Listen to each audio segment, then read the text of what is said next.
하나님의 말씀 누가복음 6장 39절로 45절입니다. 또 비유로 말씀하시되 맹인이 맹인을 인도할 수 있느냐? 둘이 다 구덩이에 빠지지 아니하겠느냐? 제자가 그 선생보다 높지 못하나 무릇 온전하게 된 자는 그 선생과 같으리라. 어찌하여 형제의 눈 속에 있는 티는 보고 내 눈 속에 있는 들보는 깨닫지 못하느냐? 너는 내 눈 속에 있는 들보를 보지 못하면서 어찌하여 형제에게 말하기를 형제여 나로 내 눈 속에 있는 티를 빼게 하라 할 수 있느냐? 외식하는 자여 먼저 내 눈 속에서 들보를 빼라. 그 후에야 내가 밝히 보고 형제의 눈 속에 있는 티를 빼리라. 못된 열매 맺는 좋은 나무가 없고 좋은 열매 맺는 못된 나무가 없느니라. 나무는 각각 그 열매로 하나니 가시나무에서 무화과를 또는 찔레에서 포도를 따지 못하느니라. 선한 사람은 마음에 쌓은 선에서 선을 내고 악한 자는 그 쌓은 악에서 악을 내나니 이는 마음에 가득한 것을 입으로 말함이니라. 아멘. 이 시간에는 칼로스의 열매 맺기 위해서는 이라는 제목으로 함께 은혜 나누겠습니다. 본문은 칼로스란 말은 좋은이라는 뜻입니다. 칼로스 즉 좋은 열매 맺기 위해서는 내 눈에 있는 들보를 먼저 빼라는 교훈입니다. 성경에 먼저라는 단어가 프로톤이라는 단어인데 이는 최우선적으로 하라는 의미로 쓰인 단어가 바로 먼저 프로톤이라는 단어입니다. 따라서 믿는 자는 우선적으로 할 것과 차선적으로 할 것이 무엇인지를 분명히 알아야 하는데 믿는 자가 우선한 일과 차선의 할 일을 가리는 것은 신앙생활에 있어서 너무나 중요한 것입니다. 이같이 성경은 먼저 할 것에 대해 정확하게 지정해 주시기를 몇 군데만 소개한다면 먼저 베드로후서 1장 20절에는 성경에 예언된 말씀을 먼저 자의적으로 해석하지 말라고 말씀했고, 그리고 데살로니가전서 4장 16절에 보면 먼저 그리스도 안에서 죽은 자들이 먼저 일어난다, 즉 부활한다, 이것을 깨달으라고 말씀하셨고, 그리고 누가복음 10장 5절에는 남의 집에 들어가거든 먼저 그 집에서 평안을 빌라, 이렇게 먼저 할 일과 나중에 할 일에 대해 분명히 가르쳐주고 있습니다. 본문에서도 주님은 외식하는 자여 먼저 내 눈 속에 있는 들보를 빼라고 말씀하셨습니다. 주님은 내 눈 속에 커다란 들보가 있는데 어찌 남의 눈 속에 있는 작은 티에 집착할 수 있느냐고 말씀하셨습니다. 따라서 우리의 눈에서 필히 없애야 할 것이 있는데 그것이 바로 들보입니다. 교회가 조용해지려면 이 들보의 문제가 먼저 해결이 될 때 교회가 조용해질 수 있게 되는 것입니다. 교회가 조용해지려면 이 들보의 문제가 해결이 되어야 되고, 또 하나는 약자에 대한 배려 정신이 있어야 교회가 시끌벅적하지 아니하고 평안한 가운데 우리가 교회 생활을 할 수가 있게 되는 것입니다. 이 들보의 문제가 해결된 자는 저 꼴이 바로 내 꼴이구나 라고 생각을 합니다. 그런데 이 문제가 해결되지 않는 자는 저 꼴만 보이지 내 꼴이 보이지를 않아요. 그래서 상대방을 향하여 손가락질을 하게 되는 것입니다. 오늘 우리는 말씀을 들으면서 우리 눈에 단단히 박혀있는 이 들보를 빼내야 될 줄로 믿습니다. 눈은 마음의 들창이고 마음의 심부름꾼이라서 마음을 눈으로 정확히 밝히고 마음의 심부름을 잘하기 위해서는 먼저 눈에 박혀있는 이 들보를 제거해야 눈의 기능을 다할 수 있다라는 교훈이에요. 그러면 들보가 무엇이냐 이 말이죠. 들보는 명사 도코스라는 단어를 써서 주로 남을 비판할 때 쓰이는 단어로 사용되는데 신약의약 6회가 사용됩니다. 본문의 들보는 건물의 석가래로 쓰기에 합당한 나무 목재를 뜻합니다.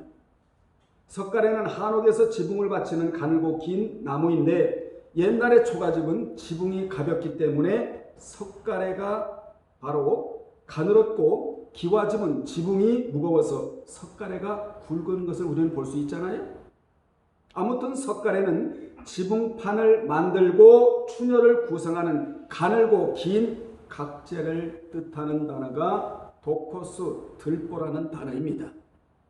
물론 이 들보가 눈 속에 들어간다는 것은 과장법이지만 눈 속에 이란 것이 들어가 있으면 당연히 영안이 닫혀서 미래를 볼 수가 없다라는 데 문제가 있다 그 말입니다. 또한 여기 T는 카르포스라는 단어를 써서 아주 작은 나무 부스러기 즉 왕겹가루를 뜻하는 단어가 바로 T라는 단어예요. 여러분 작은 먼지가루 또는 왕겹가루 이게 T라는 단어를 쓰고 있다 그 말입니다. 그러면 왜 우리가 먼저 내 눈 속에 있는 이 들보를 빼야 하느냐? 첫째, 맹인의 상태를 벗어나야 하기 때문이랍니다. 39절에서 먼저 이 교훈을 주고 있지 않습니까? 39절에 보면 주님은 제자들에게 맹인이 맹인을 인도할 수가 있느냐? 없다. 만약에 인도한다면 둘이 다 구덩이에 빠지게 된다라고 교훈해 주셨습니다. 이 비유는 현재 매끄럽게 포장되어 있는 현대의 도시에 사는 사람들에게는 쉽게 이해가 가지 않을 수 있지만 당시 이스라엘 환경을 생각하면 너무나 실감나는 비유가 아닐 수가 없습니다. 당시 이스라엘 땅은 대개가 황량한 광야로 이루어져 있는데 그 광야는 단순한 사막이 아니라 거의 모두가 울퉁불퉁한 돌과 움푹 뺀 구덩이로 이루어진 것을 알 수 있습니다. 따라서 이러한 지역을 앞을 보지 못하는 소경이 혼자 걸어가다가는 10중 8구 구덩이에 빠지거나 돌에 걸려 넘어지기가 십상이었어요. 이게 배경이에요. 그러므로 예수께서는 당시 영적인 눈이 멀어 복음과 진리를 바로 보지 못하는 유대 종교 지도자들이 백성들을 그릇된 길로 인도하고 그리고 그들을 갖다가 살찐 꼴로 먹이지 못하고 있는 현실을 이러한 환경에 빗대어 말씀하신 겁니다. 유대 종교 지도자들은 영적으로 눈이 멀어 복음도 듣지 않고 진리도 받아들이지 않았다는 거예요. 여러분은 복음의 사람들이 되시기를 바랍니다. 복음의 사람은 어떤 사람입니까? 진리의 말씀을 가감하지 않냐고 그대로 받아들이는 자, 이 자가 바로 진리의 사람이거든요. 그래서 우리는 복음의 사람, 진리의 사람이 되어야 합니다. 유대 종교 지도자들은 자기 성찰을 못하는 자들이었고 또한 그들은 지도자의 위치를 벗어나 있었던 사람들입니다. 오늘날 우리가 살아가는 이 시대를 흔히 지도자의 부재의 시대라고 말을 합니다. 즉 날이 갈수록 세상이 더욱 혼란스러워지고 문제가 끊이지 않는 이유는 이 시대를 제대로 이끌어갈 만한 올바른 지도자가 없기 때문입니다. 사실 오늘날 이 사회를 보면 스스로 지도자로 자처하는 사람들이 많습니다. 그러나 그들 중에는 정말 지도자의 자격을 갖춘 자가 얼마 되지 못한다는 것이 문제예요. 그리고 그러한 사람들로 인해 세상이 혼란하고 문제가 끊이지 않고 이어지고 있는 것입니다. 여러분, 좋은 지도자가 되려면 명예욕과 권력욕에 사로잡히지 말고 책임과 의무를 다해야 좋은 지도자가 되는 것입니다. 여러분은 여러분 스스로가 나를 이끄는 영적 지도자들이 되어야 합니다. 그 누구보다 내가 나를 잘 알잖아요.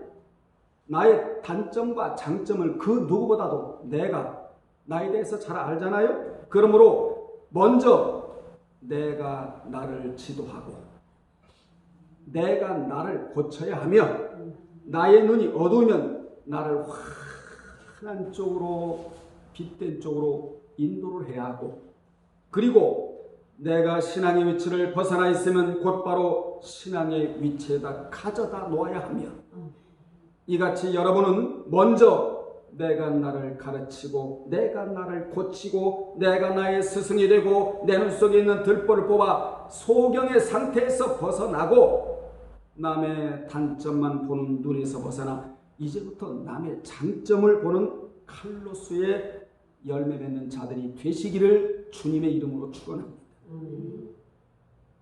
사람은 누구나 장점과 단점을 소유하고 있기에 우리는 남의 장점을 보면서 나도 저 사람의 장점을 본받아야 하겠구나, 이런 정신이, 이런 생각이 우리에게 있어야 하고, 그리고 단점을 보면서 나도 혹시 저런 점이 없는지를 뭐 해야 되느냐? 점검을 해야 된다, 그 말입니다.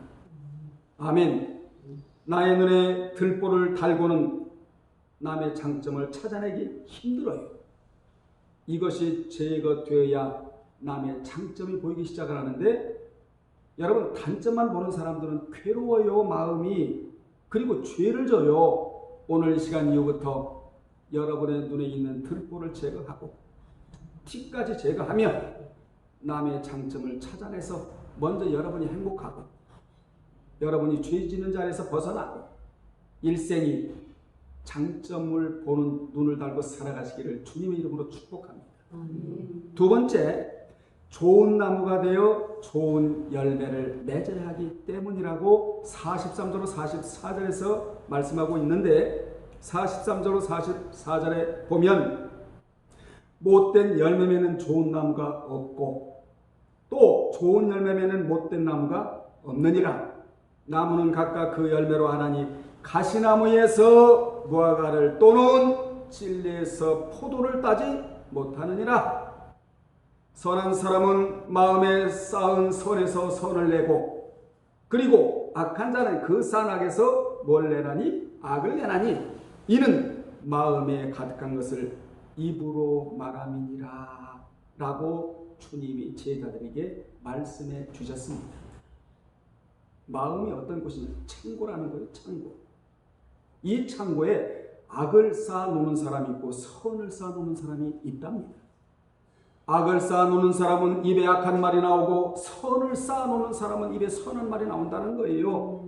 그래서 우리의 마음의 창고가 보고가 되어야 된다. 말씀을 쌓아두는 그런 창고 역할을 해야 된다, 그 말이에요. 아멘. 여기에 보면 두 가지 열매가 나오는데, 하나는 못된 열매인 사르포스, 못된 열매를 사르포스라고 말을 하고, 이 열매는 매우 무가치하고 무익하며 부패하고 쓸모없는 열매이다. 이 열매를 이름하여 사르포스라고 말을 합니다. 또 하나는 칼로스, 좋은 열매인데, 이 열매는 선한, 좋은, 아름다운, 고상한, 매력 있는 이런 열매가 무슨 열매라고요? 무슨 열매라고요? 칼로스, 좋은 열매. 열매를 칼포스라고 말하고, 여기 사르포스, 못된 열매. 사르포스는 못된 열매고, 그리고 칼로스는 좋은 열매고, 열매를 칼포스라고 말하는데, 이러한 단어가 왜 등장하느냐? 들보를 빼내기 무양으로 등장한다, 그 말이에요. 아멘. 이 칼포스적 열매는 장소로 말하면 안전한 피난처이고, 몸으로 말하면 건강한 몸이고, 금속으로 말하면 정금이며, 재물로 말하면 흠없는 재물을 의미하는 단어가 바로 칼로스라는 단어예요. 주님은 제자들에게 이 열매를 맺으려면 비결이 하나 딱 있다. 그게 뭐냐? 내 눈에서 뭘 빼내라? 들보를 빼내라. 이렇게 말씀하셨어요. 오늘 시간 이후부터 여러분 눈에 뭐가 붙어 있는지를 점검하시어, 만약에 들보가 붙어 있다면 이걸 제거하십시오. 아멘. 나 자신을 위해서라도. 아멘. 아멘. 열매로 나무를 아는 것은 자연의 이치이자 영적인 법칙입니다. 즉 나무의 좋고 나쁨에 대한 진정한 평가는 오직 열매를 보고 내릴 수 있는 것입니다. 따라서 비록 어떤 나무가 아무리 비무성하고 꽃이 아름다울지라도 결국 독 있는 열매를 맺으면 독수가 되는 반면, 나무도 독수가 있거든요. 독 있는 나무가 있다 이 말이에요. 아무리 가지와 잎이 초라하고 꽃과 향기가 볼품없다 하더라도 유용한 과실을 맺으면 익수가 된다 그 말이에요. 나무도 독수가 있고 익수가 있고 풀도 사람에게 독을 끼치는 독초가 있고 유익을 주는 익초, 약초가 있다 그 말입니다. 나무도 이렇게 해를 끼치는 독수가 있고 유익을 주는 익수가 있듯이 사람도 마찬가지라는 거예요. 어떤 사람은 좋은 열매를 맺고 어떤 사람은 나쁜 열매를 맺는데 좋은 열매 맺는 자는 누구냐? 눈에서 들보를 제거하는 자이고 나쁜 열매를 맺는 사람은 누구냐? 아직도 눈에 들보가 있는 자이다. 분명히 갈라놓잖아요 주님이. 그렇다면 이는 비단 자연의 법칙에만 한정되는 것이냐? 아니에요. 오히려 이는 영적인 세계에 더 정확히 적용됩니다. 주님은 이러한 자연의 법칙을 들어 믿는 자들에게 진정한 하나님의 뜻을 말씀하시는데 들보를 제거하여 좋은 열매를 맺으라. 이 좋은 열매의 문제는 여러분의 인생에서 너무나 중요한 문제이자 신앙의 성패가 달려있는 문제다 그 말이에요. 그래서 하나님께서는 구약에 이사야 선지자를 통하여 뭐라고 말씀하셨느냐? 하나님이 이스라엘을 종종 나무에 비유하시면서 자신의 뜻을 선포토록 하셨는데 그 내용이 바로 이사야 5장 1절로 7절입니다. 거기에 보면 내가 좋은 포도맺기를 원하기에 심히 기름진 포도원의 땅을 파서 돌을 제하고 극상품 포도나무를 심었고 거기에다 망대를 세웠고 그 안에 술틀을 팠는데 이는 좋은 포도 맺기를 기대하셨기 때문이라고 말씀하셨습니다. 그런데 이게 웬일입니까 여러분? 그런데 이게 웬일입니까? 좋은 포도 맺기를 그토록 기다리셨는데 들포도를 맺었다고 하나님이 고발하신 고발장이 이사야 5장 1절로 7절 안에 들어가 있다 이 말이에요. 하나님은 포도원인 이스라엘을 매우 아끼고 소중하게 생각하셨기에 극상품 포도나무를 기름진 곳에 심어주셨고 돌로 묘사된 가난 7족속을 물리쳐 주셨으며 포도원 관리를 위해 망대를 세워주셨고 포도원의 결실을 준비하게 술틀까지 완벽하게 준비해 주셨다고 말씀하셨습니다. 그런데 이게 웬일이에요? 악취나는 들포도가 맺었다고 일종의 고소장을 쓰셨다 그 말입니다. 이같이 말씀을 오늘 본문에 비춰보면 이 같은 말씀을 오늘 본문에 비춰보면 나의 눈에 들보를 두고는 극상품 포도가 열리지 않는다라는 교훈이에요. 여러분 우리의 삶에 열매가 있어야 되잖아요. 물질의 열매, 평강의 열매, 사랑의 열매, 여러 가지 열매가 우리 삶 속에 맺혀야 되잖아요. 이 열매가 없는 이유는 눈에 들보가 있는 상태로 살아가기 때문이라고. 오늘 주님이 제자들에게 교훈해 주신 이 교훈을 여러분의 말씀으로 그대로 받아들이시기를 주님의 이름으로 축복합니다. 이같이 내 눈에서 들보를 뽑으면 다른 사람이 덕을 보는 것이 아니라 내가 먼저 덕을 보고 다른 사람이 변화되는 것이 아니라 내가 먼저 변화가 되며 새 사람이 되는 거예요. 그래서 우리가 좋은 신앙을 갖기 위해서는 먼저 눈 관리부터 해야 된다. 눈 관리는 어떻게 하느냐?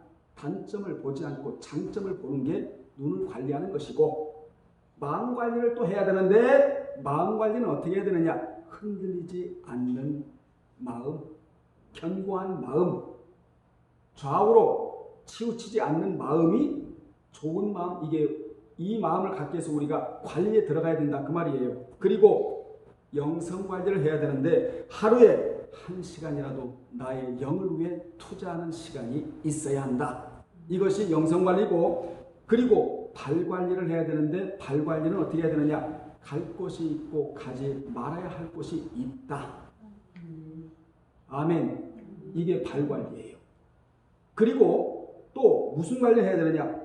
마지막에 혀를 관리해야 되는데 할 말이 있고 하지 말아야 할 말이 있다. 적어도 몇 가지예요? 눈, 마음, 영성, 발, 그리고 혀. 이 관리를 우리는 철저히 해야 된다는 겁니다. 이런 자가 바로 천국 가면 보석감이고 아낌의 대상이 된다라고 말라기 3장 16절로 18절에 말씀하고 있는 겁니다.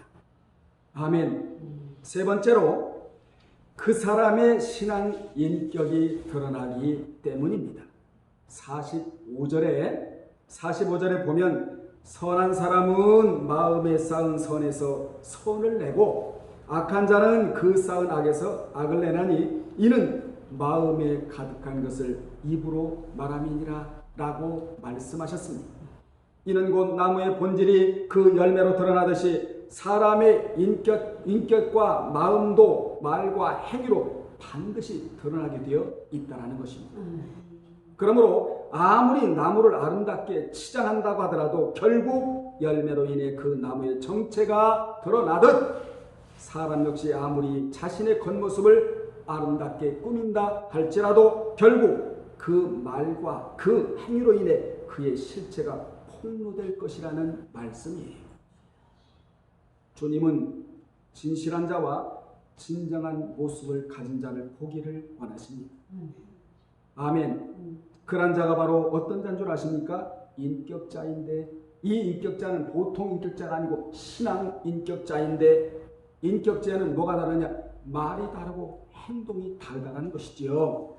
그 사람의 말과 행위가 일치한다는 것을 알 수 있는데 무엇이 일치하느냐? 마음에 쌓은 것들이 자연스럽게 겉으로 표현되어진다는 것입니다. 이 방법은 도저히 숨길 수가 없다라는 것이지요. 우리는 값비싼 장식과 화장, 경건의 모양만 갖춰서는 안 되고 경건의 능력을 갖추는 여러분들이 되시기를 바랍니다. 다시 한번 강조합니다. 왜 우리가 앞을 볼 수가 없느냐? 그것은 내 눈에 커다란 들보가 박혀있기 때문이다. 오늘 이것을 뭐 해야 된다? 빼내야 한다. 이제부터 우리의 눈에 들보를 빼고 긍정, 소망, 건설적인 안경을 껴야 한다는 거예요. 아멘. 관점이 바뀌어야 된다 이 말이에요. 관점은 내가 쓰고 있는 안경이 관점이 이걸 바꿔야 된다 이 말이에요.